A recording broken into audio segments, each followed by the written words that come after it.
Top 5 Banned or Censored Disney Cartoons. Ever wondered what Mickey Mouse might be hiding behind that charming smile? Well, brace yourselves, because the House of Mouse has some skeletons in its closet. Join me on another episode of Rerun Zone as we uncover the darker shades of Disney, the so-called happiest place on Earth. Cannibal Capers, 1930. First up on our list, we have Cannibal Capers, a 1930 Disney creation that is less Magic Kingdom and more Twilight Zone. Why does Cannibal Capers take this spot? I guess you could say that in the world of controversial Disney cartoons, it's like the shallow end of the swimming pool, a place to dip your toes before diving into the deep end. Directed by Burt Gillette, known for his Silly Symphonies work for Disney, this cartoon's a relic of 1930, when America was gripped tight by the Great Depression. Like many cartoons of this era, Cannibal Capers was indeed a product of its time, and while audiences initially ate it up, pun intended, the winds of social change soon swept through America, and perceptions shifted. This cartoon has been put on the shelf indefinitely, and even Disney doesn't want to talk about it. I guess if we pretend it never happened, it'll just go away, right? So, why exactly has it aged like milk? Well, to put it simply, the cartoon was heavily criticized for its insensitive caricatures of African natives, with overly exaggerated features, and for painting them as savage cannibals. The cartoon is full of racial stereotypes, and the only reason it doesn't place higher on this list is its lack of starring characters. That doesn't last long, though, as we get into the next cartoon on our list. Santa's Workshop, 1932. Next up is Santa's Workshop, featuring, guess who? Santa Claus, of course. Released in 1932, this short was directed by Wilfred Jackson and produced by Walt Disney himself. The cartoon was designed to lift holiday spirits, but lift them it didn't. At least not for everyone. Now, you might be asking, what could possibly go wrong in a joyful festive setting like Santa's Workshop? Well, let's jump in and find out, shall we?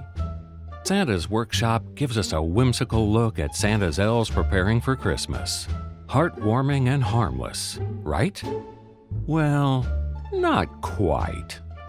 In a scene where Santa is working on baby dolls, a white, blonde-haired, blue-eyed doll comes down the chute, and he teaches it to say mama before stamping her butt with OK.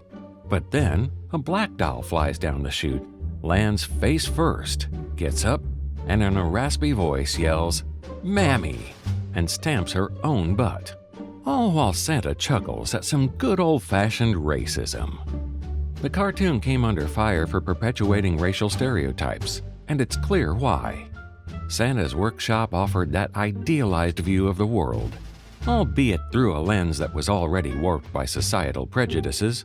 For audiences of the era, the racial and ethnic caricatures likely went unnoticed or were simply accepted. And if you're wondering if it's still watchable today, it is. Well, kind of. The cartoon exists in the Disney archives, but good luck finding the original unedited version. You have to wonder, what aspects of today's media will age just as poorly? Three Little Pigs, 1933. Swinging in at number 3 is none other than the Three Little Pigs. Who's afraid of the big bad wolf? Big bad wolf, big bad wolf. A classic that's often narrated to kids before bedtime. The cartoon emerged in 1933, and if you think this nursery rhyme-inspired cartoon is all huff and no puff, well, think again. But it's just 3 little pigs building houses and a wolf that's bad at demolition, right? What's the controversy? Well, sit tight, my friends, because this version has the big bad wolf disguising himself as a Jewish peddler in one controversial scene. You heard that right. The cartoon dips its toes into anti-Semitic territory, with the wolf wearing a disguise that leans into Jewish stereotypes. The cartoon was released during a time when anti-Semitic sentiments were alarmingly present, both in America and around the globe. The wolf's caricature wasn't an accident. it was a reflection of the prejudices of the time. Disney has since made changes to the wolf's appearance in the cartoon, but the original, unedited version remains a painful reminder of a less enlightened past. Is it available for watching today? Well, the modified version exists, but Disney has done a good job of burying the original like a dog with a bone. Trader Mickey, 1932. At number 2, we have Trader Mickey. Released back in 1932, Trader Mickey was directed by Burt Gillette and Dave Hand, and voiced by the man himself, Walt Disney. It's fair to say that this cartoon is one for the history books, but not in the best of ways. Picture this. Mickey Mouse and his trusty sidekick Pluto are in the jungle, traveling up an African river with a cargo of clothes and musical instruments. Seems harmless, right? Wrong.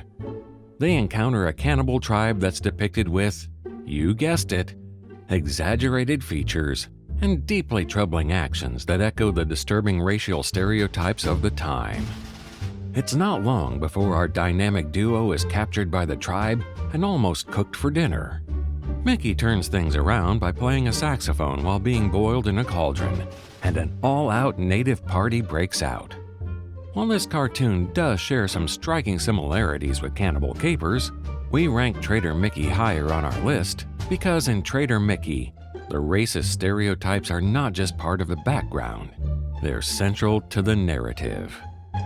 Mickey and Pluto directly interact with these caricatures, which bumps up the controversy factor to a whole new level. Mickey's Melodrammer, 1933.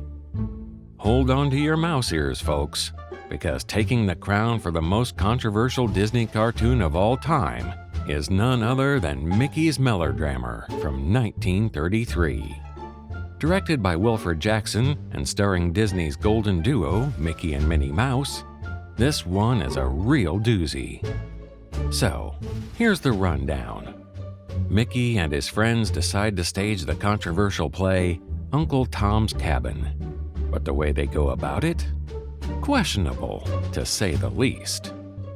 Mickey actually dons blackface in this cartoon, and does so by having a firecracker literally blow up in his face. And he's not the only one. Mickey's friend, Clarabelle the cow, rubs soot all over her face from a burning candle glass to achieve the same effect.